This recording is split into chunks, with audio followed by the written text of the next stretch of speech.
JNK को जो represent कर रहे हैं उनके लिए गवर्नर साहब के पास टाइम नहीं है। उन्होंने प्रोग्राम कैंसिल किया, उसके बाद किसी हमारे बंदे से बात की, फोन करके इलेक्शन हो जाए। हम तो इतना ही कहेंगे कि यह तो गवर्नमेंट का फेलियर है, क्योंकि तब तक कोई भी ब्यूरोक्रेट कोई फैसला नहीं ले सकता जब तक हाईकमांड का उसको इशारा नहीं। रिजाइन देने की भी कोई बात चल रही है? बिल्कुल चल रही है, क्यों नहीं चल रही? देंगे नहीं रिजाइन। अगर हमारे को लोग खाने को आ जाएंगे, हम काम नहीं करेंगे तो हमने करना क्या है? प्रोटोकॉल चाटना क्या? हम पे के लिए इलेक्शन आपने वहाँ पे भाषणों में कहा गया, वो इम्प्लीमेंट करा इस इलेक्शन। आपने कहा कि रेजिग्नेशन, मैंने वो लास्ट में लाइन लिख दी। अगर हमारी ये यूटी एडमिनिस्ट्रेशन ने उसको जमीन में गाड़ के रख दिया, प्रधानमंत्री की और बाकी आवाजों को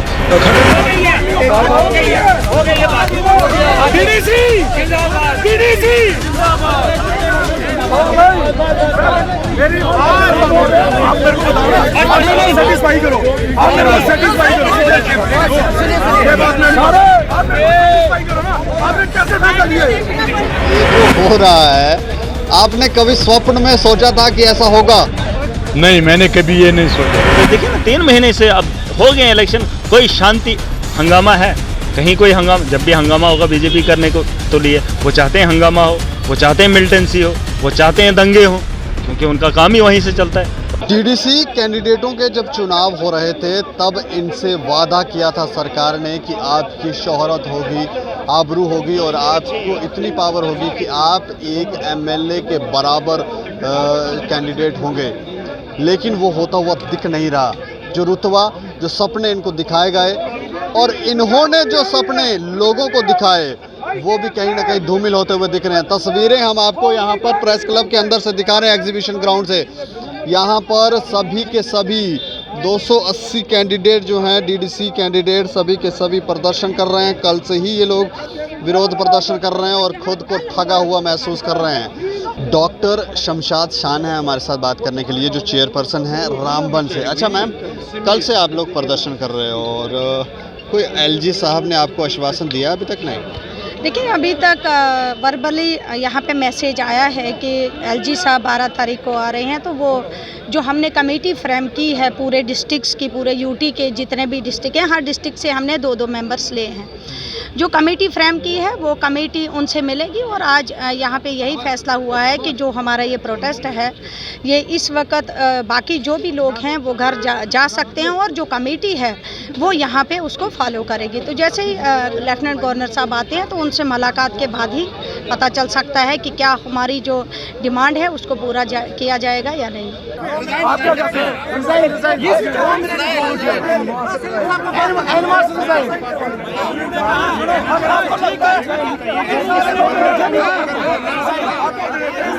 नहीं स्टेटमेंट जाए पहले, लेकिन स्टेटमेंट इन्होंने नहीं लिखा है डिजाइन हो, स्टेटमेंट जाए।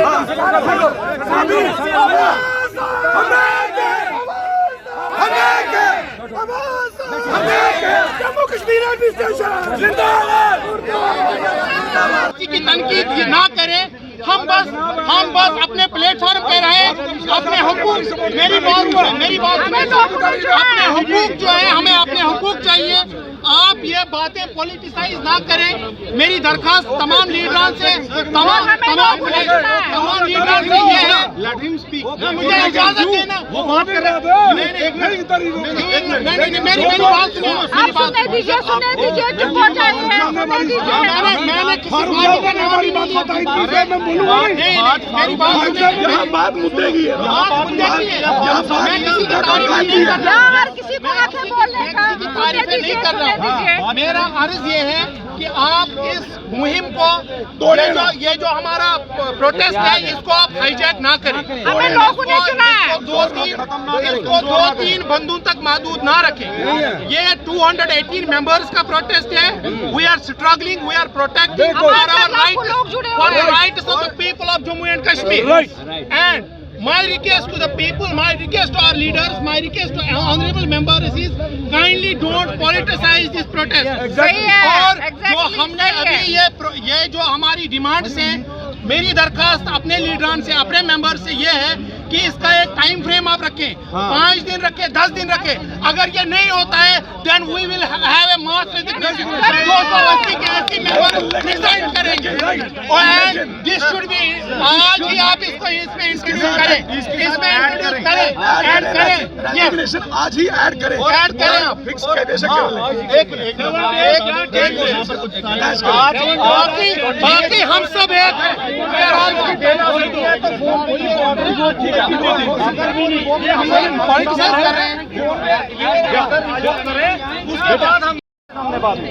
डीडीसी कैंडिडेट जीतने के बाद इनकी हालत आप देखें, क्या हालत हो गई है। अभी ये रिज़ाइन तक की सोच रहे हैं। नहीं सर, ये आप रिज़ाइन करने का सोच रहे हैं? हाँ, ये एक हफ्ते का अल्टीमेटम दे रहे हैं। एक हफ्ते में हमारी डिमांड्स अगर पूरी नहीं होंगी तो हम सब रिजाइन दे देंगे एक ही टाइम में। तो सारे भाजपा के भी? और क्या है, भाजपा के, और हम कोई पार्टी की बात ही नहीं है यहाँ, किसी तंजीम की बात ही नहीं है जनाब। क्या बात कर रहे हो आप? ये सब भाजपा के हैं, एनसी के हैं, पीडीपी के हैं, जो भी आज़ाद उम्मीदवार हैं सब एक ही प्लेटफार्म पे हैं। आज किसी तंजीम की बात ही नहीं है यहाँ पे। अब खाली डीडीसी मेंबरान की बात है और जम्मू कश्मीर के 1 करोड़ 1.25 करोड़ आवाम की बात है। यहाँ तंजीमों की बात नहीं है सर। गवर्नर साहब से क्या कहेंगे आप? गवर्नर साहब से हम ये गुजारिश करेंगे कि इन 7 दिनों में अगर हमारा मसला ना हल हुआ तो हम एक ही दफ़ा में सब 280 आदमी जो हैं एक ही टाइम में रिजाइन देंगे और फिर देखेंगे कि यहाँ पे रियासत में आप हुकूमत कैसे चलाओगे। रिजाइन देने की भी कोई बात चल रही है? बिल्कुल चल रही है, क्यों नहीं चल रही? देंगे नहीं रिजाइन। अगर हमारे को लोग खाने को आ जाएंगे, हम काम नहीं करेंगे तो हमने करना क्या है? ये प्रोटोकॉल चाटना है क्या? हम पे के लिए इलेक्शन नहीं लड़े हैं, हम लड़े हैं। हमारे को लोगों ने, जो प्रधानमंत्री जी ने कहा था, वो प्राइम मिनिस्टर जी साहब ने कहा था, जो फ्लोर ऑफ द हाउस, जो अमित शाह जी ने कहा था, वो जो उन्होंने हमको आसमान दिखाया। उन्होंने कहा कि सारे हिंदुस्तान का बेस्ट PRI का एक्ट इकट्ठा करके J&K को एक सुनहरी कल दिया जाएगा। लेकिन इस एडमिनिस्ट्रेशन, जम्मू की UT एडमिनिस्ट्रेशन ने उसको जमीन में गाड़ के रख दिया, प्रधानमंत्री की और बाकी आवाज़ों को खड्डे में डाल दिया। नहीं तो आपने प्रधानमंत्री के आश्वासन पे लोगों को भी काफी सपने दिखाए थे। जो उन्होंने हमको दिखाए वही हमने उनको दिए, जो प्रधानमंत्री जी ने हमको बताए वही हमने उनको दिए ना। कल से लोगों का क्या रिएक्शन है इसके ऊपर? ये जो सबका साथ है, सबका विकास है, ये जो नारा है, ये सिर्फ कोई प्रधानमंत्री जी ने बीजेपी के लिए थोड़ी अलॉटमेंट की थी। ये सब हर आदमी के लिए है जो लोगों में सेवा करना चाहता है, वो बात है। नहीं, उन्होंने तो ये भी कहा था कि अच्छे दिन आएंगे। ये ऐसी ब्यूरोक्रेसी आने नहीं देगी कभी। आएंगे। इसमें आपको सरकार की कोई गलती नहीं लग रही? मत करो आप ज़्यादा। इसमें आपको सरकार की कोई गलती नहीं लग रही? एडमिनिस्ट्रेशन सारी गलती जो है JK एडमिनिस्ट्रेशन की है। हाँ, लोग कह रहे हैं हमारी आवाज़ उठाने वाला कोई है। लोग खुश हैं इस बात पे कि हमारी कोई आवाज़ उठा रहा है। पहली मर्तबा डीडीसी मेंबर पे तमाम लोग खुश हैं, उनके कमेंट्स हमें आ रहे हैं। चलिए, ये तो है कि हमारी आवाज़ उठाने वाला। 3 टायर सिस्टम हो रहा लागू तो नहीं कर रहे हैं। जिस तरीके से इन्होंने जो ख्वाब दिखाए थे वो नहीं है, बाकी है। क्या कह रहे हैं? लोगों ने तो ये भी कहा है कि अगर आपकी ये डिमांड जो है हमारे हक के लिए आप लड़ रहे हैं, और अगर यही बात है तो हम भी उतर जाते हैं सड़कों पर। लोग तैयार हैं, पूरी पब्लिक तैयार है इसके लिए। अगर सरकार नहीं माननी तो 200 के 280 कैंडिडेट जो हैं वो रिजाइन कर देंगे? पूरे के पूरे सारे रिजाइन करने के लिए तैयार हैं, और पूरी जो है डीडीसी जम्मू कश्मीर की पूरी जो है वो सारे के सारे रिजाइन कर देंगे। इब्राहिम जी, ये जो हो रहा है, आपने कभी स्वप्न में सोचा था कि ऐसा होगा? नहीं, मैंने कभी ये नहीं सोचा था। जब तो इलेक्शन शुरू हुए हैं, गवर्नमेंट ने जब इलेक्शन का ऐलान किया है कि डीडीसी यहाँ 70 साल के बाद हम इलेक्शन लड़ेंगे डीडीसी का, तो उनने वो ख्वाब दिखाए, वो बड़े बड़े सपने दिखाए कि ताकि लोग बाहर निकले तो डीडीसी को वोट डाला। हमने कंटेस्ट किया है, तो मैंने अपने डिस्ट्रिक्ट कुलगाम में सबसे ज़्यादा वोट पाए हैं। 5200 से मैंने जीत लिया। 7 उम्मीदवार मेरे खिलाफ थे, तो उन्होंने हारा और मैंने जीत लिया। मतलब मसला ये है, जब हम कल गवर्नमेंट ने बुलाया है, LG साहब ने बुलाया है, लेटर पहुँचे हैं, व्हाट्सएप में लेटर पहुँचे कि आप आओ, कि आपको आना है ट्रेनिंग के लिए, 2 दिन ट्रेनिंग के लिए। जब हम जम्मू पहुँच गए, जम्मू पहुँचने के साथ ही उसी दिन एक ऑर्डर वायरल हुआ है कि ऐसा हुआ है, ऐसा हुआ है, ऐसा हुआ, जो कि हमने उसको रिजेक्ट किया है और हमने बाइकाट किया है 280। ये खुशानंद आइंदा बात है कि जम्मू कश्मीर के लोग 1.25 करोड़ की आवाज़ एक ही प्लेटफार्म में कल जमा हुई है। इसलिए आज भी हम एक ही प्लेटफार्म पर जमा है। इसलिए हम गवर्नमेंट से इस्तीदा करते हैं, गवर्नमेंट से रिक्वेस्ट करते हैं, एलजी साहब को रिक्वेस्ट करते हैं कि ये ऑर्डर रिवोक करो और हमारा अपना प्रोटोकॉल जो है वो हमको दे दिया जाए। डीडीसीयू मंशा समझ आई इनकी, क्यों ऐसा किया गया?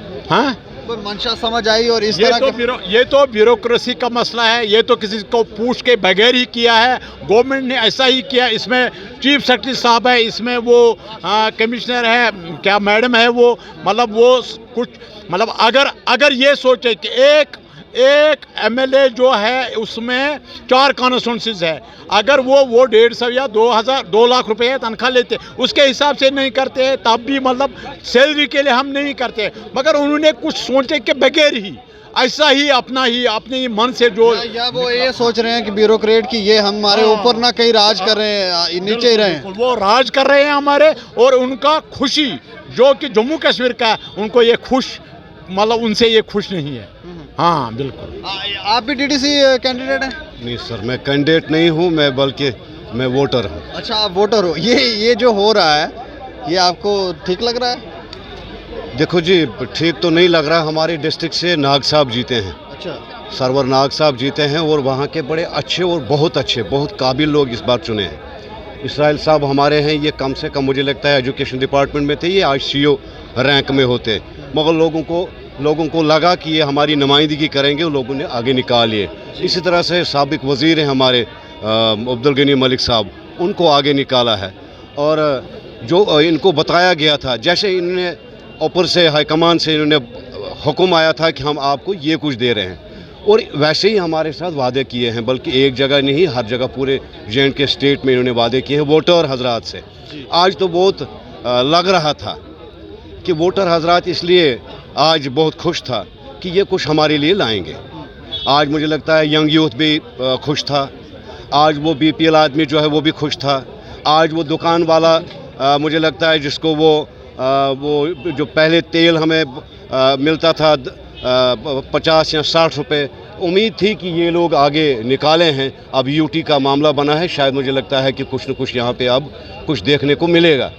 मगर हमने कल ही जब लेटर आ गया यहाँ पे, इनको 2 दिन की यहाँ पे ये जो ट्रेनिंग रखी गई थी और ट्रेनिंग नहीं हुई, बल्कि यहाँ पे हड़ताल शुरू हो गई। कि क्या नाम है सर आप? महराज मलिक। कहाँ से जीते थे? कहरा डिस्ट्रिक्ट डोडा से। तो आप डोडा से यहाँ पर आए हैं, और क्या सोच के आए थे और अब क्या हो रहा है? देखिए, हमें बुलाया गया था, कुछ ट्रेनिंग का प्रोग्राम था, ट्रेनिंग को लेकर भी हमने बयान देना था, लेकिन टाइम नहीं मिला। अच्छा। देखिए, हम इलेक्टेड लोग हैं, हमें लोगों ने वोट दिए हैं, बिल्कुल। हमें ट्रेनिंग की ज़रूरत नहीं है, हम वेल ट्रेंड हैं। अब पता नहीं बाकियों का तो नहीं कह सकता हूँ, लेकिन महराज अच्छे से जानता अपनी जिम्मेदारी। ये ट्रेनिंग किस चीज़ की है देने वाला? नहीं, कौन सी ट्रेनिंग थी, वो तो वहाँ पर जाने का मौका ही नहीं मिला।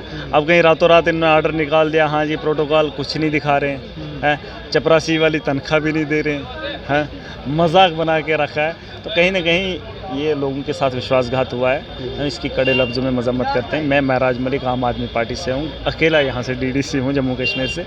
देखिए, अगर सियासत करनी है, आवाम को फ़ायदा देना है, आवाम को मजबूर नहीं करना है। ना हमारी ये सियासत है और ना हमारी ऐसी सोच है। हमने दिल्ली को बदलते देखा है। 6 साल में जो दिल्ली में बदला है वो हिंदुस्तान में 70 साल में ना कांग्रेस ने किया था, ना 6 साल में बीजेपी ने तो कोई काम ही नहीं किया है, लेकिन ना ही वो 70 साल में बीजेपी कर पाएगी। जो काम हमने ये जो भी हो रहा है, तो इससे क्या लगता है जम्मू कश्मीर बदलेगा? बदल जाएगा, इससे नहीं बदलेगा, लेकिन एक सोच बदल गई है। बीजेपी का खुलासा हो रहा है, बीजेपी की नीयत पता चल रही है। इस बात से जो है डेवलपमेंट नहीं होगी, लेकिन बीजेपी के कारनामे पता चल जाएंगे कि बीजेपी बोलती क्या है और करती क्या है। अपने नुमाइंदों को थोड़ी ना धोखा देंगे ये लोग। सर, कुदरती बात है, इलेक्शन से पहले इन लोगों ने बताया था डीडीसी को ये पावर्स देंगे, ये डेवलपमेंटल काम इन्होंने बाहर से अपने बंदे लाए थे, बड़े बड़े नेता लाए थे जो केंद्र से आकर यहाँ प्रचार कर रहे थे, तो इतना बड़ा धोखा थोड़ी देंगे। फिर क्या ज़रूरी थी? आप कहेंगे यहाँ जम्मू कश्मीर के यहाँ गवर्नमेंट ने किया है, यहाँ की गवर्नमेंट ने किया है। ये तो रिमोट पे चलती है भाजपा के, क्योंकि ऐसा कोई काम ही नहीं करते। ये मोदी जी को पहले व्हाट्सअप गया होगा, अमित शाह जी को पहले व्हाट्सअप, हाँ हम ये काम कर रहे हैं, क्योंकि गवर्नर अपनी मर्जी से यहाँ काम नहीं करेगा, है कि नहीं। अभी फिर दिल्ली जाने की क्या ज़रूरत थी?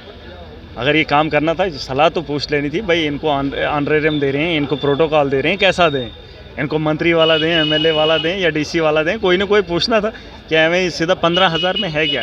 मुझे एक बात बताइए, जो बाहर से यहाँ सबसे हमारे यहाँ गरीब है उसको भी 10,000 महीने चाहिए, 10,000 कम से कम महीने में चाहिए, तब जाकर उसका महीने का रोज़गार चल सकता है। हमें एक कॉन्स्टिट्यूंसी की जिम्मेदारी दे रखी है और 15,000 तनख्वाह देंगे, 1500 नहीं, ये सोचने वाली बात है, 1500 तेल के लिए खर्चा देंगे। मैं 3 महीने में हर दिन घर में नहीं बैठा हूँ, आवाम के साथ गया हूँ। यार हमने आवाम से वोट लिए हैं, उनका भरोसा लिया है, अब उनके काम करने। ये सोच रहे हैं कि महीने में हमने एक बार कॉन्स्टिट्यूंसी में जाना है, ये इनका काम 1500 दे रही हैं, तेल का खर्चा, मोबाइल का 500 रुपये का खर्चा, मजाक नहीं और क्या कर रहे हैं। 13,000 खर्चा दे रहे हैं, हाँ भाई इसने फैमिली, और 100 रुपये का तेल है, 1000 रुपये की गैस की भट्टी है, उसके बाद कपड़े भी पहनने हैं कि कपड़े भी ये दे देंगे कहीं फड़ी से उड़ा। देखिए ये एक मजाक है और यहाँ से बीजेपी नंगा हो रही है। बीजेपी के इरादे साफ़ हो रहे हैं कि इनका मकसद कभी भी आवाम के लिए, अब 370 तोड़ दिया था, अब तो डेवलपमेंट करनी देनी थी, अब तो चाहते, अब लोग जीना चाहते हैं, लोगों को रोज़गार चाहिए, करने दो ना, अब वो भी नहीं कर नहीं। देखिए ना 3 महीने से अब हो गए इलेक्शन, कोई शांति, हंगामा है कहीं, कोई हंगामा, जब भी हंगामा होगा बीजेपी करने को तो लिए, वो चाहते हैं हंगामा हो, वो चाहते हैं मिलिटेंसी हो, वो चाहते हैं दंगे हों, क्योंकि उनका काम ही वहीं से चलता है। वरना 6 साल कौन सा इन्होंने बहुत बड़ा काम किया होगा, कोई रोड नहीं दी, कोई स्कूल नहीं दिया, कोई इदारा नहीं दिया, ये करने वाले हैं ही नहीं कुछ। हमें एक उम्मीद थी, मैं तो अकेला हूँ जनाब, जैसे दिल्ली में, मैंने कहा दिल्ली के इसलिए मैं बात कर रहा हूँ क्योंकि 6 साल में दिल्ली बहुत बदली है। आप दे रहे हैं फिर रिजाइन? हाँ, उसके लिए जब देखते हैं, सारा जो मशवरा होगा हमारा भी तय है। इसमें क्या, देखिए जहाँ से हम आवाम के काम नहीं कर सकते हैं वैसी कुर्सी को क्या करना है। आपको ये बात शायद पता नहीं होगी, मेरा अपना एक चैनल है, उस पर देख लेना। जब पहली बार हम गए थे एज ए डीडीसी, जब हम जीत कर गए थे, हम उसी दिन तैयार थे कि हम यहाँ रिज़ाइन दे देंगे जब हमारी इज्जत नहीं होगी। जहाँ जिस कुर्सी से हम आवाम के साथ इंसाफ नहीं कर सकते वैसी कुर्सी को महराज नहीं मानता है। और ये बड़ी बात नहीं, ये अगर बोलेंगे हम महराज दे डालेगा। हमारे पास इस चीज़ की उतनी अहमियत नहीं है जहाँ से हम आवाम का काम ही नहीं कर सकें। हमने आवाम के लिए जीना है, आवाम के हक़ के लिए लड़ना है, और ये लड़ाई हम लड़ते आ रहे हैं पिछले कई सालों से, अब भी लड़ेंगे, और इसमें कोई शक नहीं है। चलो इंशाल्लाह देखते हैं आगे आने वाला वक्त। मैं ये कहना चाहूँगा, कहीं एक टाइपिंग एरर हुआ है, उसमें 100 और चेयरपर्सन, वाइस चेयरपर्सन और डीडीसी मेंबर्स लिखा है, जबकि हमारे 280 के 280 जो हैं वो पूरे के पूरे मेंबर यहीं पर थे और वो उस धरना प्रदर्शन में शामिल हैं। वो टाइपिंग एरर है, उसको उस तरह से नज़रअंदाज किया जाए। हम इसको दोबारा सर्कुलेट कर रहे हैं।